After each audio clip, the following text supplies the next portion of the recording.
So Dr. Steve Turkovich from Ochi Children's Hospital and I, Gail Burstein, the Erie County Health Commissioner, just want to let everybody know about the severe respiratory illnesses circulating in the community that are really affecting the health of young children in our community. The virus that we're primarily concerned about today is RSV, Respiratory Syncytial Virus. You know, it's a very, very common virus in the community. By the time a child turns 2, almost every child has been exposed and been infected to RSV.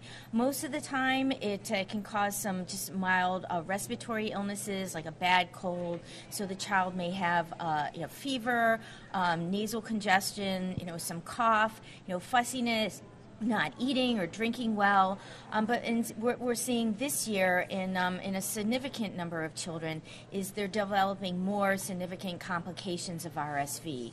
So parents really need to be aware of what that looks like in young children, because in young children that are affected by RSV, and that's many times it's children under the age of 2, but we're seeing severe disease in even children older than that, in toddlers and pre-K kids, is with respiratory distress. So signs of respiratory distress are a young child is, they don't look comfortable. They might have nasal flaring, so their nostrils are flaring up because they're trying to suck in some oxygen. They're pulling at their chest to breathe, so the skin in their ribs are pulling in, and you might see their head bopping, really making a big effort to breathe. They're in trouble when you hear them systematically grunting to try to take a breath with each breath.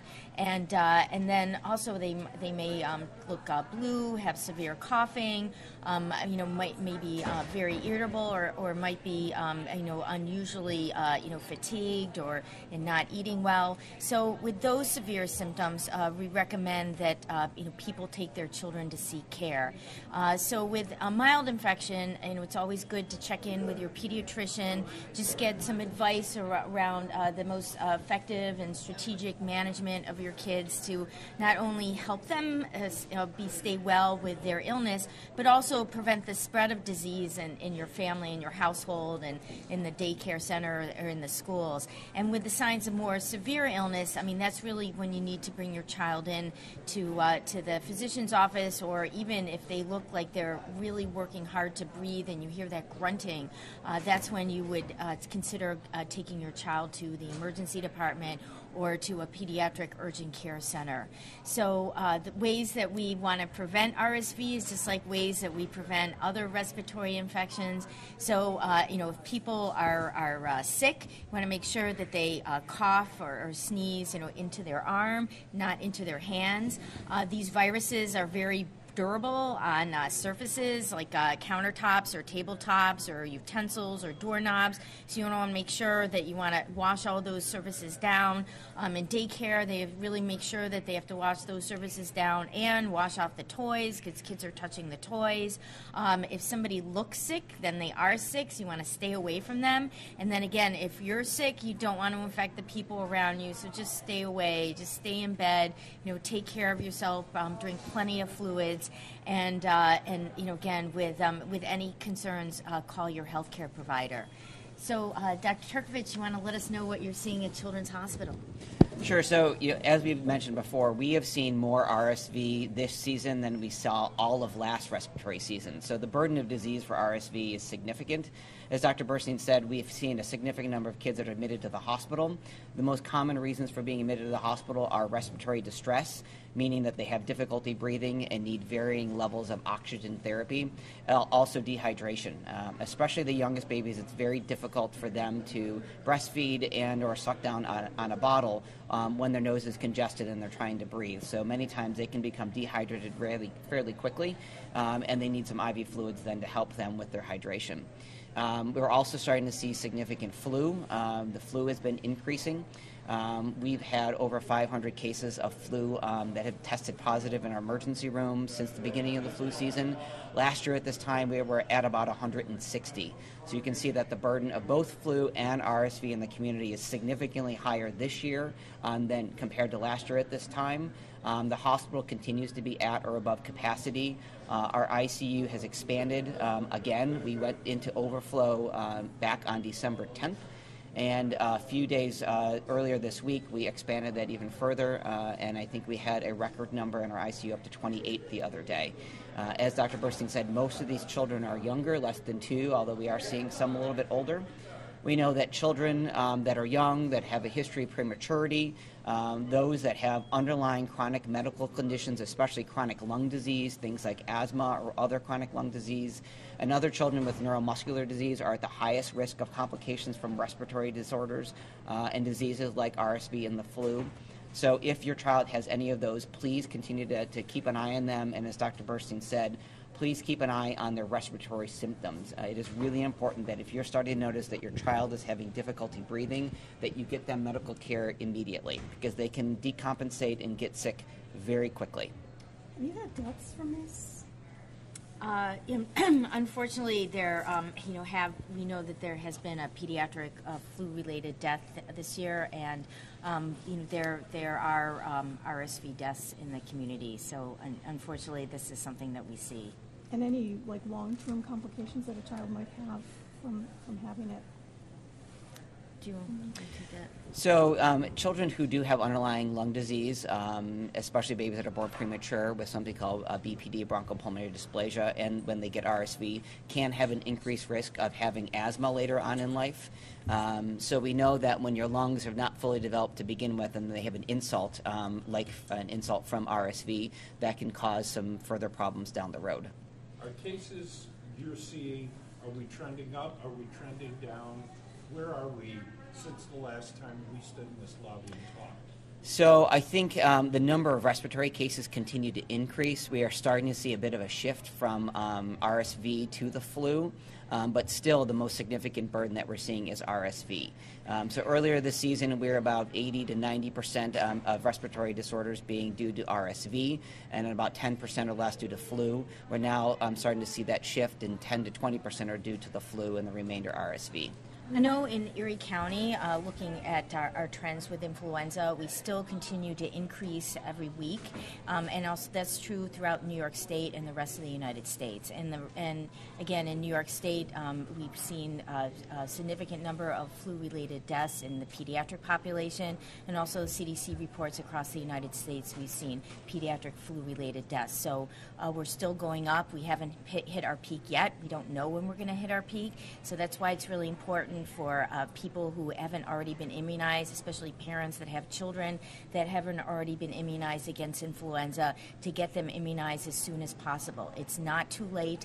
We have not hit our peak yet of influenza cases. We're going to see more in the community, and we know that it's causing severe illness, and we have to do whatever we can to protect ourselves.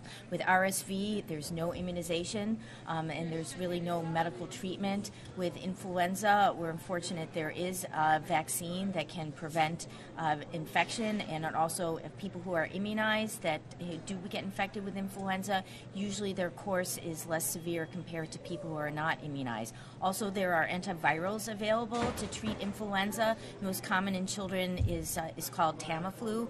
If that medication is started within the first couple days of illness, it can shorten the course by a day or two, and also decrease the symptoms. It's not curative, however, it will make the course of the illness less severe.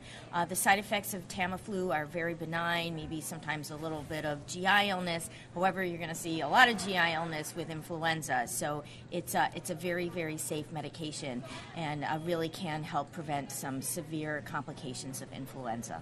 The RSV season started abnormally early this year, if I'm not mistaken. Does that make you concerned that it's going to last longer as well? So, every respiratory season is different and unique. There's usually different viruses that are predominant. It starts and ends at different times throughout the year, and there's not really a correlation between the time that it starts and how long or how severe it's going to be. A lot of it has to do with the strain that's circulating and how severe it is. We did have our first RSV case in September, which is unusual because oftentimes we won't start to see it until November. However, the total number of cases in September and October were still pretty small, and we started to see a significant uptick in November. So it's really we're not sure how long this is going to last. We have been in contact with colleagues in other children's hospitals across the country, as well as other ones within New York State, and we do know that many of them are continuing to see significant surges in both their emergency rooms as well as the inpatient admissions and ICUs in patients with RSV and the flu. And on that, Dr. Turkovich, when you're talking to other hospitals, have they advised you at all on anything that they've tried that has been helpful with the community as far as addressing some of these increased cases? You know, I think the more awareness we can get out about what we can do to prevent and what we can do to keep children safe is really important. As we talked about, hand washing is really, really important. All the time, frequently, teaching your children to wash their hands well, encouraging kids to do that while they're in school. Disinfecting surfaces is also very important. The flu and RSV in particular can last on surfaces for a long time. Get the flu shot.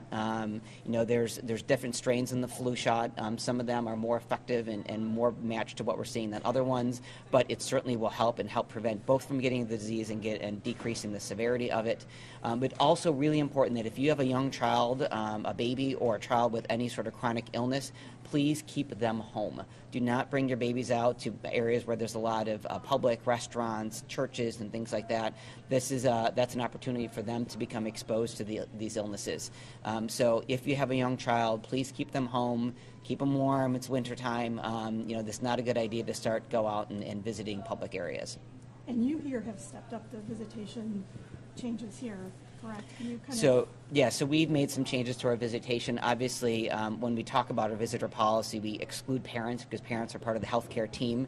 So the policy applies to those that are friends and or other family members. But some of the things that we've implemented are children less than 5. We ask that they do not come and visit for a couple different reasons. Children less than 5 have more difficulty in controlling their sneezing and coughing, as well as they may not be as compliant with washing their hands. But also we want to protect them because of the burden of virus that's around the hospital. We don't want them to be getting sick.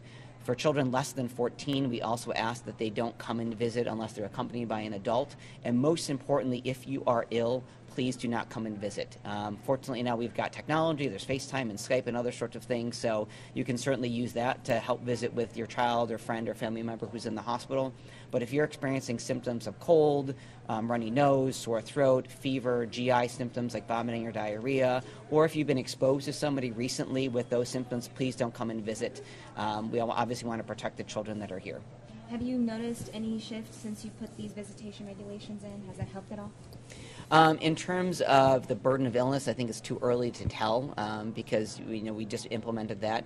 But our number one goal is to protect the community and protect the patients in the hospital. You mentioned the high capacity and what's happening here. How is your staff handling it? How are you handling staffing issues? So, as I said, multiple children's hospitals across the nation have been faced with significant, really unprecedented and historic surges of patients with respiratory disease. We've been working with our staff very closely to make sure that they're staying healthy and they're not getting burned out because of the significant volume. So working through things like making sure we got enough staff through overtime, asking for travelers to come in from across the country, but again, the pool of travelers across the country is being stretched too because multiple hospitals are seeing this, and other sort of things to stretch the staff as much as we can, but obviously safely because we want to make sure that they stay healthy and they're not burned out so that they're always available to care for the patients in our community. This is not anything that's at epidemic level, because even nationwide with the flu, I mean, there hasn't been any declaration of that at this point. Well, it's always flu epidemic or outbreak in during respiratory season, and so we are seeing high numbers, and it's not to the level where people should be afraid to go outside. However, people should take extra precautions, especially people who are vulnerable to becoming very ill with any type of respiratory infection, as Dr. Turkovich said, very young children, children with other chronic problems, and that's true for adults. So just people have to be aware of what the risks and benefits are going outside and being exposed to these respiratory viruses because they are so prevalent in the community. So just try to be smart.